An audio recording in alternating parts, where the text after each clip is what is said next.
பாவ நிவர்த்தி நாள் அன்று பரலோகத்தில் உள்ள உடன்படிக்கை பெட்டியின் மேல் ஆண்டவராகிய இயேசு கிறிஸ்துவின் ரத்தம் தெளிக்கப்படுகிறது.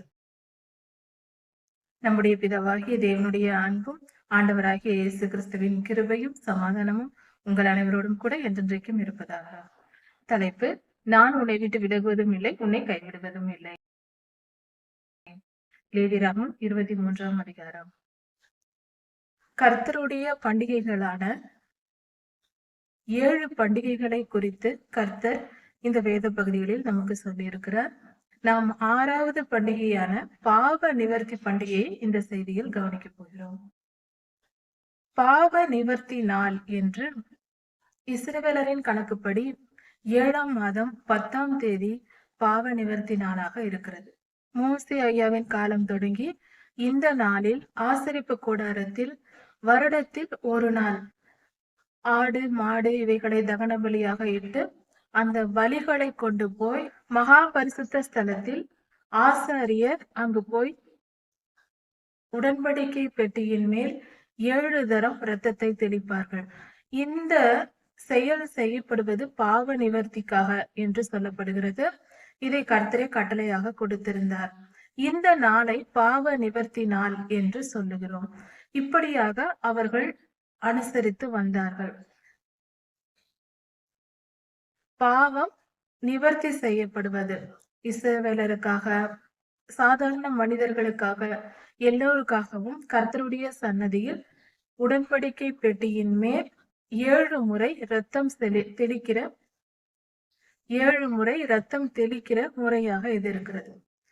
இதில் ஒரு விஷயத்தை கவனிக்க வேண்டும். இதே சம்பவம் பரலோகத்திலும் நடைபெறுகிறது. அதாவது இந்த பண்டிகையின் முதல் 3 பண்டிகைகள் நமது ஆண்டவராகிய இயேசு கிறிஸ்துவின் முதல் வருகையில் முடிவடைந்தது. ஆனால் பாவ நிவர்த்தி நாள் என்பது பரலோக ராஜ்யத்தில் அங்கும் உடன்படிக்கை பெட்டி இருக்கிறது. பூமியில் இருப்பது போல பரலோகத்திலும் கர்த்தருடைய உடன்படிக்கை பெட்டி இருக்கிறது. சரி, இது எப்படி சாத்தியம் என்றால், பொதுவாக உடன்படிக்கை என்றால் அக்ரிமெண்ட் என்று சொல்லுவோம். இந்த அக்ரிமெண்ட் என்று செய்யும் போது ஒரு அக்ரிமெண்டை எழுதி இருவருக்கிடையில் ஒரு உடன்படிக்கை செய்து கொள்வதானால், பொதுவாக இன்று வரை உலக நாடுகள் ஒரு நாடும் இன்னொரு நாடும் உடன்படிக்கை செய்வதென்றாலும் கூட, எந்த உடன்படிக்கையாக இருந்தாலும், ஒரு சாதாரண விவசாயி ஒரு நிலத்தை வாங்கினாலும் கூட அந்த உடன்படிக்கைக்காக அவர்கள் 2 காப்பி அந்த உடன்படிக்கை பத்திரத்தை எடுத்து இருவரும் கையெழுத்திட்டு ஒருவருக்கொருவர் மாற்றிக் கொள்வார்கள். இந்த காலம் வரை நீ இதை கொடுக்கும் வரை நான் இதை கொடுப்பேன், இதை செய்வேன் என்று. ஒரு தேசம் இன்னொரு தேசத்தோடு உடன்படிக்கை செய்கிறது என்றால் அதுவும் அப்படிதான் செய்வார்கள். தங்களுடைய உடன்படிக்கை பத்திரத்தை அவர்களுக்கும், அவர்களுடைய உடன்படிக்கை பத்திரத்தை தாங்களும் வாங்கிக் கொள்வார்கள். இப்படி கொடுப்பது மாற்றிக்கொள்வது வழக்கமாக உள்ளது. இது பரலோகத்தில் உள்ள கர்த்தருடைய செயலாக தான் இதை நாம் பின்பற்றி கொண்டிருக்கிறோம். பரலோகத்திலும் கர்த்தர் சீனாய் மலையில் மோசேயாவுக்கு உடன்படிக்கை பலகைகளை கொடுக்கும் போது பரலோகத்திலும் ஒரு உடன்படிக்கை பெட்டி இருக்கிறது. வெளிப்படுத்தல் 11ஆம் அதிகாரம் 19ஆம் வசனத்தில் பரலோகத்தில் உடன்படிக்கை பெட்டி காணப்பட்டது, அப்பொழுது இடி முழக்கங்களும் மின்னல்களும் உண்டானது என்று வேதத்தில் சொல்லப்பட்டிருக்கிறது. பூமி அதிர்ச்சி உண்டானது என்றும் கூட சொல்லப்பட்டிருக்கிறது. இப்படி இந்த நிகழ்வானது பாவ நிவர்த்தி நாள் அன்று உடன்படிக்கை பெட்டியின் மேல் தெளிக்கப்படும் இரத்தம் வருடத்தில் ஒரு முறை இந்த பூமியில் தெளிக்கப்பட்டது. அதே போல நமது ஆண்டவராகிய இயேசு கிறிஸ்துவின் இரத்தமும் பாவ நிவர்த்தி நாள் அன்று பரலோகத்தில் உள்ள உடன்படிக்கை பெட்டியின் மேல் ஆண்டவராகிய இயேசு கிறிஸ்துவின் இரத்தம் தெளிக்கப்படுகிறது. பரலோகத்தில் 1/2 மணி நேரம் அளவும் தேவாலயத்தில் புகை மூடி இருந்தது என்று சொல்லப்படுகிறது. பூமியில் அது 7 நாட்கள். 1/2 மணி நேரம் என்பது இங்கு 7 நாட்கள் என்று சொல்லப்படுகிறது.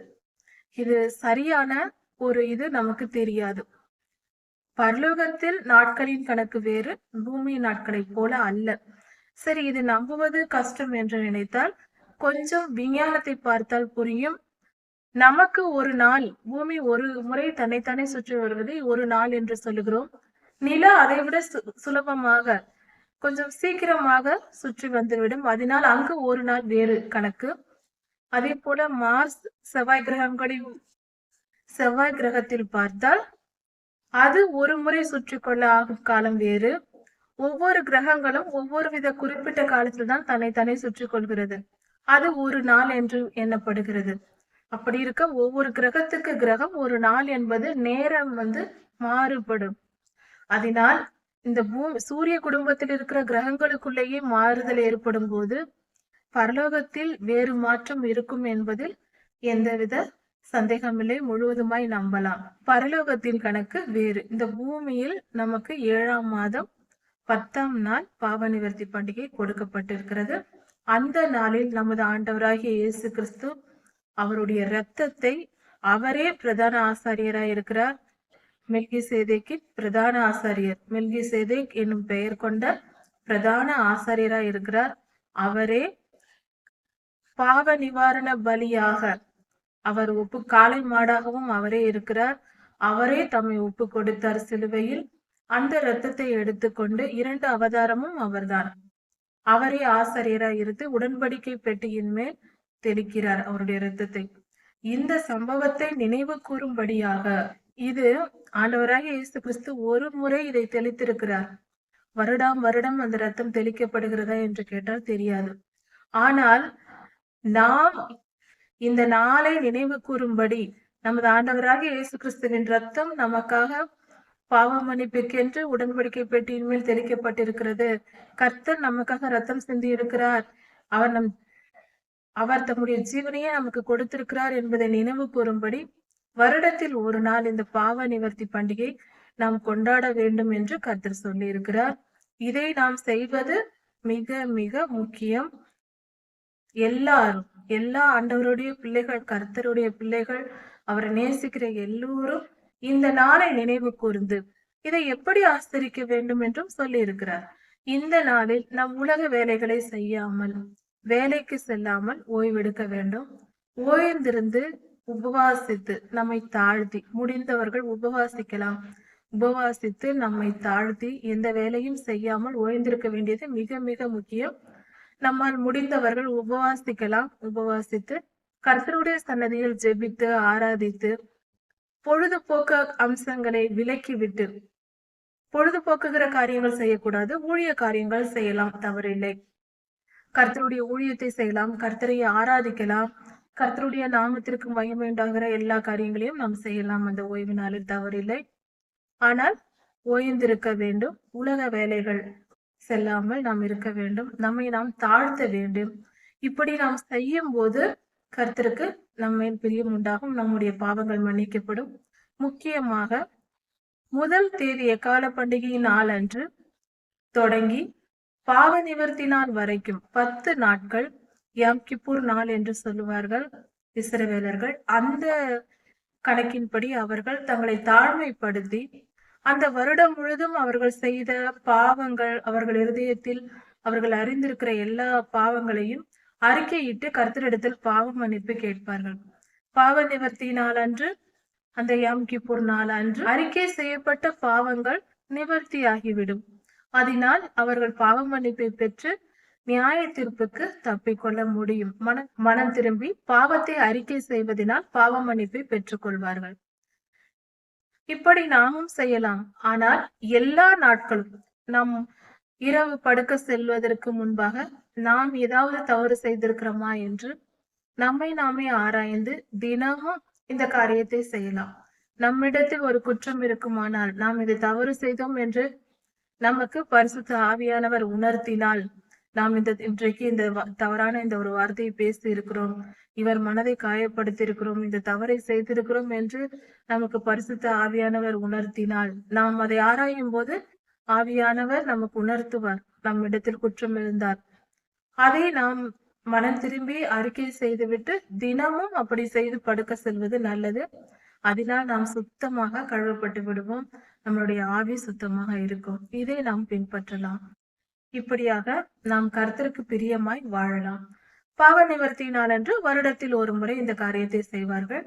இதையும் செய்யலாம், தவறில்லை. தினமும் செய்யும் போதே நம்முடைய பாவங்கள் மன்னிக்கப்பட்டு விடும். இப்படி மனிதனுடைய பாவங்கள் மன்னிப்பை பெறுவதற்காக கர்த்தர் நியமித்த நாளாயிருக்கிறது. இதில் பாவ நிவர்த்தி நாள் என்பது இதோடு இதன் பொருள் முடிவடைவதில்லை. இதில் மிகப்பெரிய ஒரு வெளிப்படுத்தல் ஒன்று இருக்கிறது. அது என்னவெனில், ஏன் இந்த பாவ நிவர்த்தி செய்யப்பட வேண்டும் என்றால், லேவியராகம காலத்தில் ஆட்டை பலி கொடுத்து அதன் இரத்தத்தை, அந்த பலி கொடுப்பது என்பது பிரகாரத்தின் அடியில், பிரகாரத்தில் பலிபீடத்தின் அடியில் ஆசாரியர் பலி கொடுத்து, நாம் கொண்டு போகிற பலிக்கான மிருகத்தை அவர்கள் கொன்று அதன் இரத்தத்தை எடுத்து மகா பரிசுத்த ஸ்தலத்தில் செலுத்தி 7 முறை உடன்படிக்கை பெட்டியின் மேல் தெளிப்பார்கள். பின்பு வந்து அந்த இரத்தத்தை எடுத்து மனிதர்கள் மேல் தெளிப்பார்கள். யார் பலி கொடுத்தார்களோ அவர்கள் மேல் தெளிப்பார்கள். அப்படி தெளிக்கப்படும் போது இவர்கள் மேலும் அந்த இரத்தம் படுகிறது, உடன்படிக்கை பெட்டியின் மேலும் படுகிறது.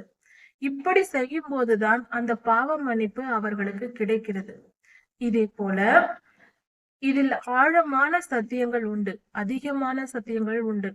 இதை குறித்து நாம் பொறுமையாக நாம் தியானிப்போம். அதற்கு முன்பாக இன்னொரு காரியத்தையும் நாம் தெரிந்து கொள்ள வேண்டும். இரத்தம் தெளிக்கப்படுதல், அதாவது வேதம் சொல்லுகிறது, இரத்தம் சிந்துதல் இல்லாமல் பாவ மன்னிப்பு உண்டாகாது என்று. பாவ மன்னிப்பு பெற வேண்டும் என்றால் இரத்தம் சிந்தப்பட வேண்டும். இரத்தம் என்பது ஜீவனாய் இருக்கிறது, மனிதனுடைய உயிராய் இருக்கிறது என்று வேதம் சொல்லுகிறது. மனித உயிர்தான் இரத்தம், இரத்தம் தான் உயிர். அப்படி இருக்க ஒரு பாவம் செய்வதனால் ஒரு மனிதனுக்கு மரணம் நேரிட வேண்டும், ஒரு உயிர் பிரிய வேண்டும்.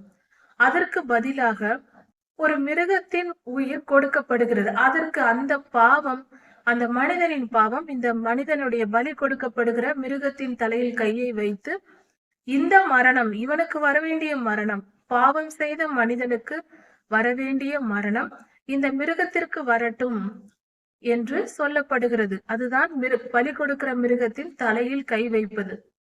அப்படி வைத்துதான் பலி கொடுப்பார்கள். அந்த காலத்தில் தேவாலயத்தில் இப்படிதான் செய்தார்கள்.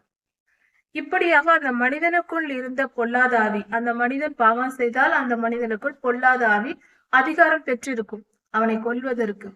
அந்த அதிகாரம் இந்த மனிதன் பலி கொடுக்கும் போது தன்னுடைய கையை மிருகத்தின் மேல் வைக்கும் போது இந்த மனிதனுக்குள் இருந்த பொல்லாத ஆவி அந்த மிருகத்திற்குள் சென்றுவிடும். அந்த மிருகத்தை வெட்டப்பட்டு பலி கொடுக்கும் போது அந்த மரணம் நிறைவேறுகிறது, நியாய தீர்ப்பு முடிகிறது. அந்த மிருகத்தின் ஆவி பாதாளத்திற்கு செல்லும். அதே போல அந்த மிருகத்திற்குள் இருந்த பொல்லாத ஆவியும் அதோடு சேர்ந்து பாதாளத்திற்குள் சென்றுவிடும்.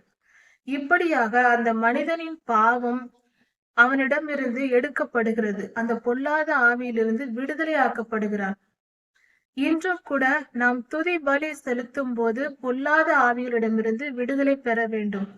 அதிகமான பாடல்கள் கூட உண்டு, துதி எடுத்தால் சாத்தான் ஓடுவான் என்று.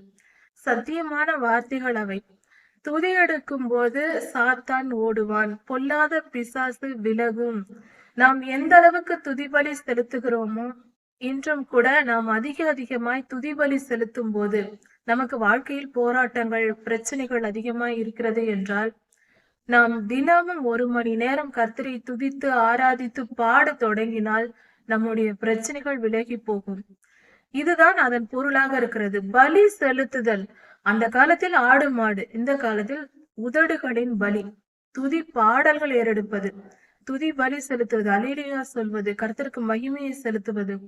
இப்படி நாம் மணிக்கணக்காக நாம் செய்யும் போது மிகுந்த போராட்டத்தில் இருப்பவர்கள் கூட விடுதலையை பெற்றுக் கொள்ளலாம். இது மிகப்பெரிய ரகசியமாய் இருக்கிறது. இதனால் பாவம் நிவர்த்தி ஆகிறது. அதனால் பாவ நிவர்த்தி பண்டிகை. இதன் தொடர்ச்சியை அடுத்த செய்தியில் பார்க்கலாம். கர்த்தர் உங்களை ஆசீர்வதிப்பாராக. மாரநாதா.